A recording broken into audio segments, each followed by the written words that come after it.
party representatives because the subject matter doesn't relate only to any political party. This relates to the functioning of our democracy. और लोकतंत्र इस तरह से चलना चाहिए कि जो चुनाव हो वो फेयर हो, ट्रांसपेरेंट हो और उसमें जनता का विश्वास हो. ये हमारा लक्ष्य है. Sir, if you look back on major reforms that have taken place in this country, और मैं इतिहास में थोड़ा जाना चाहूँगा, वक्त कम है, तो पहली बात तो ये है कि आपको मालूम है कि हम हर चुनाव में ये देखते हैं कि मनी पावर का कितना रोल रहता है, पैसे का कितना रोल रहता है. तो हमने तय किया कि लोकसभा में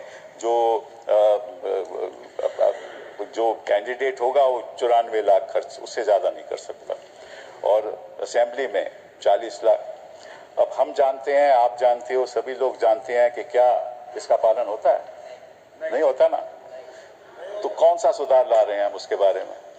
और दूसरी बात कि जो पॉलिटिकल पार्टीज हैं उन पे कोई पाबंदी नहीं है, कोई कैपिंग नहीं है. क्या हमने उसके बारे में सोचा? पॉलिटिकल पार्टी जितना मर्जी खर्च कर रहे हैं, और मतलब कि जो पैसा बह रहा होता है तो हम देखते हैं किस तरह से बह रहा है. तो ये इलेक्टोरल रिफॉर्म आज तक इसमें हम सुधार नहीं लाए. दूसरा, हम बड़ा भारी सुधार जो लाए थे वो 10th शेड्यूल का था. आपको याद है कि आयाराम गैराम की प्रक्रिया चल रही थी और लोग पार्टी बदल के जाते थे दूसरी तरफ. तो हमने सोचा 1985 में कि 10th शेड्यूल लाया जाए, संशोधन किया जाए संविधान में. तो 1985 में 10th शेड्यूल लाया गया. वहां स्प्लिट की बात हुई और मर्जर की बात हुई. आज स्प्लिट कहाँ है? उसका भी लोगों ने दुरुपयोग किया, हम ही ने दुरुपयोग किया. मतलब कानून लाते हैं फिर उसको हथियार बनाते हैं. ये असलियत है, इस देश की असलियत है. 10th शेड्यूल को क्या हुआ, स्प्लिट को क्या हुआ, हमें उसको रद्द करना पड़ा. फिर केवल मर्जर की बात आई. मर्जर कोई पार्टी, आज की पार्टी कोई मर्जर नहीं करती. स्प्लिट के द्वारा ही सरकारें बदली जाती हैं. तो कहां सुधार हो रहा है? जो भी कानून आता है उसका हम खुद लोग उल्लंघन करते हैं.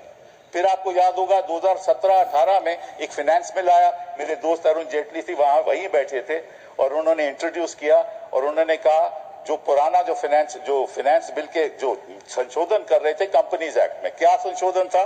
पहले था कि कोई कंपनी जो 3 साल की उसकी काम नहीं है तो वो कोई कंट्रीब्यूशन नहीं दे सकती. उन्होंने उसको चेंज कर दिया.